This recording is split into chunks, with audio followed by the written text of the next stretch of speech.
Hey everybody, Aaron Cowan, Sage Dynamics. This week's questions answered video, why do you appendix carry?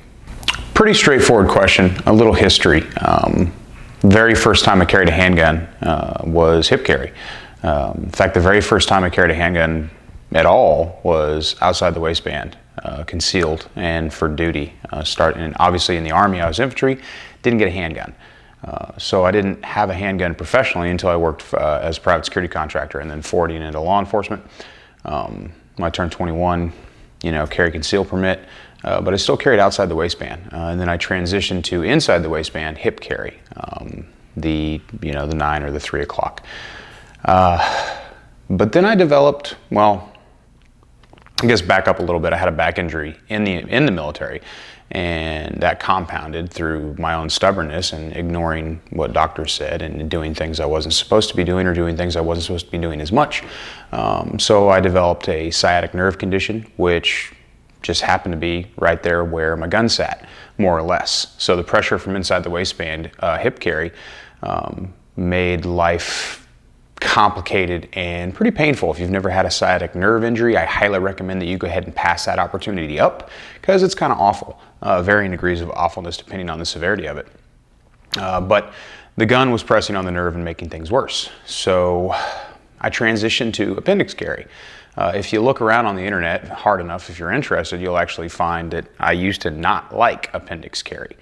I used to not like it at all, but my lifestyle, if you want to, kind of forced me to embrace it, for lack of a better term, and start to use appendix carry. Now, I have come to really appreciate the advantages that appendix carry offers. Granted, there are disadvantages to every carry position, but appendix carry is one of those positions that allows for more versatility necessarily than you're going to get from hip carry, be it inside or outside the waistband. Reason being is it's center line of the body and you don't have to telegraph your movements nearly as much to access the firearm. Accessing the center line of your body is a much more natural movement if you think about where pockets are, where back pockets are, things like that, than it is to clear a cover garment or to clear a cover garment one-handed and access a hip carry position. So for me, appendix carry is, and I don't necessarily want to get involved in the potential cliche nature of the term, but it's way more gray man than your hip carry positions are. Granted, appendix carry isn't for everyone, but of course the question was, why do I appendix carry? And that's my number one reason is, it started off as kind of if I wanted to carry a gun and relieve the pressure on my sciatic nerve and relieve the pressure and try to heal that injury. Moving the gun to the appendix position just made sense, and it just became, once I had to do that, I actually started to enjoy and like the idea of appendix versus hip carry. And even now where I've got my range of mobility back and I don't have to worry about the sciatic nerve injury or anything like that, it's pretty much gone at this point. I still keep with appendix carry unless it's duty carry. Reason being, just like I said, less telegraphic movements, more natural center line of the body, easier to access. Same thing with my carried ammunition. I like to keep it as center line of the body as possible. So in the unlikely event that I do have to work my firearm with my support hand only, everything is right there where I need it.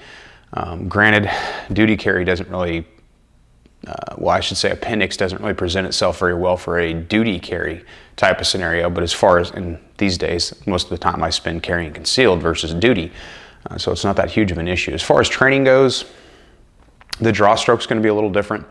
My personal opinion, and based on how many students I've had come through classes, it's much easier to access your firearm with one hand from an appendix than it is from a hip concealed position. And contextually, that's super important because you're just as likely to have to draw your gun one-handed as you are having that other hand available as a luxury to help you clear that cover garment. So there are some distinct advantages that is going to be presented from appendix versus hip carry when it comes to concealed carry and just your general lifestyle and context of what you're going to be doing when you actually need to access your weapon. So that's pretty much appendix carry. It's not really a very in-depth topic as far as I'm concerned. I think I pretty much put out the reasoning behind why I do appendix carry. Are there safety concerns with appendix carry? This is a question I get too. Yeah, there's safety concerns with anywhere you carry. Can you point the gun at yourself in appendix carry? Well, it depends on what your definition of the word point is. Is the muzzle of the firearm ever pointed at your body in appendix carry? It can be, depending on carry, position, length of gun, holster, everything like that. But the same is true of any carry position. A lot of people think that hip carry is safer, but if you think about a sitting position, if you're carrying hip, especially inside the waistband, and you're sitting down, chances are you are muzzling yourself to a slight degree, either partially or totally. So that's something that we just cannot avoid for the most part, especially when we talk about concealed carry. So I'm not going to get really wrapped around the axle, so to speak, about, oh, well, you know, you're going to muzzle yourself or whatever. You're going to muzzle yourself in any carry position.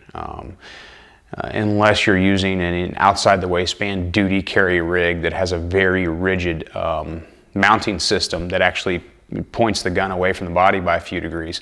And even then, in a crouching or a sitting position, you could probably still be muzzling yourself depending on the surface in which you're sitting, the angle of the seat, such as a car versus your traditional chair. And you're really going to get into the minutia when you start talking about things like that. So I would take a hard look at basically how you carry to see if that argument is the only reason you're not thinking about trying appendix carry. It's not for everybody. Body type is very dependent on appendix carry. Some people can carry a full-size firearm and hip, but they can't carry an appendix, and I totally understand that because we're all a little bit different when it comes to frame, body style, dress, things of that nature. But again, the question was, why do I appendix carry? And I think I pretty much covered that. If you have any other questions specific to carry positions, carry gear, anything like that, or any questions at all, go ahead and drop them in the comment section and I'll try to get to them. I'm Aaron Cowan with Sage Dynamics. Train accordingly.